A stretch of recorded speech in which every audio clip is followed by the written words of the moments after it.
Hi dears. ഇന്ന് ഒരു മൂഡില്ലാത്തൊരു ദിവസമായിരുന്നു കേട്ടോ എനിക്ക്. എന്നാലും ബ്രേക്ക്ഫാസ്റ്റും ലഞ്ചൊക്കെ വേഗം ഞാൻ ശരിയാക്കി. പോരാത്തതിന് ഇന്ന് ചേട്ടൻ്റെ പിറന്നാളും കൂടിയാണ്. അപ്പോൾ എല്ലാവരും ഓഫീസിലേക്കും സ്കൂളിലേക്കൊക്കെ പോകുന്നതിന് മുമ്പ് ബർത്ത്ഡേയുടെ കേക്കൊക്കെ കട്ട് ചെയ്തു. കുട്ടികൾക്ക് ഭയങ്കര സന്തോഷമായിട്ട് പോയത്. അതുപോലെ തന്നെ അവർ ഗിഫ്റ്റൊക്കെ അപ്പാപ്പിന് കൊടുത്തു.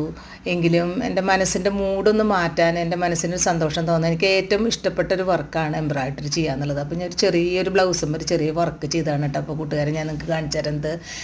എങ്കിലും എൻ്റെ മനസ്സ് ഭയങ്കര അസ്വസ്ഥമാണ്. ഞാൻ ഞങ്ങളുടെ സൗഹൃദ വലയത്തിൽ നിന്ന് ഒരാൾ വേർപിരിഞ്ഞൊരു ദിവസം കൂടിയാണ് ഇന്ന്. ഞാൻ കഴിഞ്ഞ ജൂണിൽ ഞങ്ങൾ ഒത്തുകൂടിയപ്പോൾ അവനോട് ചോദിച്ചു, നീ എന്താ വീഡിയോസൊന്നും ഇടാത്ത? അപ്പോൾ ഞാൻ പറഞ്ഞു, ആ സമയത്ത് ഞാൻ വീഡിയോസ് ഇടലും കുറവായിരുന്നു. പക്ഷേ ഇതെന്ന് ഈ വീഡിയോ എൻ്റെ പ്രിയ കൂട്ടുകാരന് വേണ്ടിയിട്ടാണ്. ഞങ്ങളുടെ സൗഹൃദ വലയത്തിൻ്റെ നിമിഷങ്ങൾ. ഓക്കെ, അപ്പോൾ ഞാൻ എൻ്റെ ഫ്രണ്ട്സ്